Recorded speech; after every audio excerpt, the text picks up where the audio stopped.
Dr. David, morning. Morning, sir. Can you just tell us about your favourite book that you've been reading? My favourite book? Well, it goes back 5 years and it's a great book and everybody should have one on their bookshelf. What is it? No, it's not that one, it's the Quran. How I got introduced to the Quran was I was on the plane coming back from New York. Yeah, that's over that way. Oh no, it's not. It's over that way. And the thing is, believe it or not, really, this guy was reading a book. He left it on the seat when he got off the plane, like me. And you know what? I chased after this guy and said to him, "Hey, mister, you left your book." He said, "No, you keep it." I said, "Well, okay."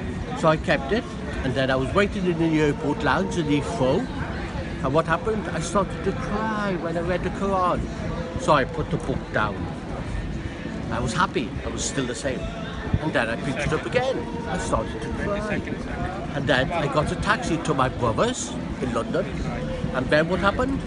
I told him about the Quran, that had made me cry. And do you know what? Just a moment. And then what happened was really, he said, "Don't speak of nonsense things, don't speak of things." I said, "Well, the thing is really, why am I crying?" And then he said, "Go next door." So I went next door, and who was there? The man that was on the plane. And the thing is, name a number, any number. The thing is, I'm not selling that Quran for £20 million or £20,000. I read it twice a day, and not only that, I keep it under my pillow. And you also read it to people as well, don't you? I do, and I'm just going to go with that. And not only that, as an activity coordinator working with people with dementia, I read it to them.